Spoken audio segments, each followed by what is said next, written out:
आज हम जिस मूवी को देखने वाले हैं उसका नाम है अंडर सस्पिशन। सैन जुआन, प्यूर्टो रिको में सैन सेबेस्टियन फेस्टिवल के दौरान एक खास फंडरेजिंग पार्टी में भाषण देने की तैयारी कर रहे धनी tax attorney Henry Hurst, Gene Hackman को अचानक पुलिस स्टेशन बुलाया जाता है। उनसे उस लड़की की हत्या के मामले में पूछताछ की जाती है जिसका शव उन्होंने एक दिन पहले देखा था। वह लड़की दुष्कर्म और हत्या का शिकार हुई थी। Police captain Victor Benezet, Morgan Freeman और detective Felix Owens, Thomas Jane जब हेनरी से पूछताछ करते हैं तो उनकी कहानी बार बार बदलती रहती है। धीरे धीरे यह साफ हो जाता है कि पुलिस को शक है कि हेनरी ने न केवल इस लड़की की बल्कि कुछ दिन पहले मृत पाई गई दूसरी लड़की की भी हत्या की है।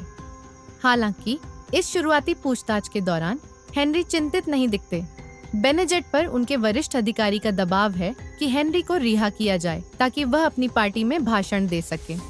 सबूतों की कमी के कारण उन्हें पार्टी में जाने की अनुमति दी जाती है, लेकिन पुलिस स्टेशन में एक विवाद के बाद हेनरी अस्त व्यस्त हालत में पार्टी में पहुंचते हैं, अपना भाषण देते हैं और फिर पुलिस स्टेशन लौट जाते हैं।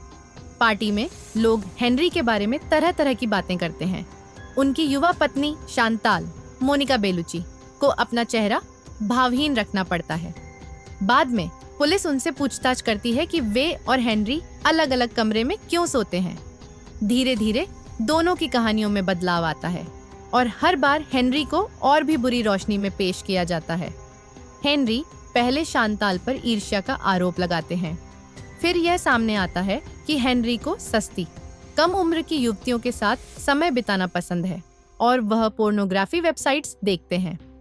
हेनरी यह भी कहते हैं कि शांताल और उनके बहनोई कलाकार पाको रोड्रिग्स, लुइस कैबलेरो के बीच संबंध है।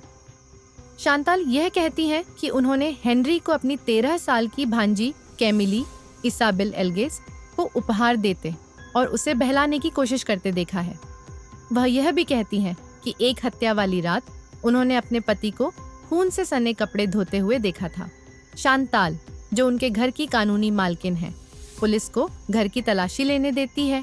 एक डार्क रूम में पुलिस को मारी गई दोनों लड़कियों की तस्वीरें मिलती हैं। जब ये तस्वीरें पुलिस स्टेशन में हेनरी को दिखाई जाती हैं तो वह कहते हैं कि वह विश्वास नहीं कर सकते कि शांताल इतनी दूर जा सकती हैं। बेनेजेट द्वारा बताए गए विवरणों को याद करते हुए हेनरी दोनों लड़कियों की हत्या करने की बात कबूल कर लेते हैं, लेकिन ठीक उसी समय पुलिस को सूचना मिलती है कि असली हत्यारा पकड़ा गया है, जो रंगे हाथों पकड़ा गया था। हेनरी को रिहा कर दिया जाता है, लेकिन वह पिछले कुछ घंटों की घटनाओं से गहरे सदमे में है। बाहर शांताल उनसे संपर्क करने की कोशिश करती है, लेकिन हेनरी उन्हें माफ नहीं कर पाते और सैन सेबेस्टियन फेस्टिवल की भीड़ में अकेले चले जाते हैं। इस तरह की और फिल्मों के बारे में जानने के लिए लाइक करें, सब्सक्राइब करें। धन्यवाद।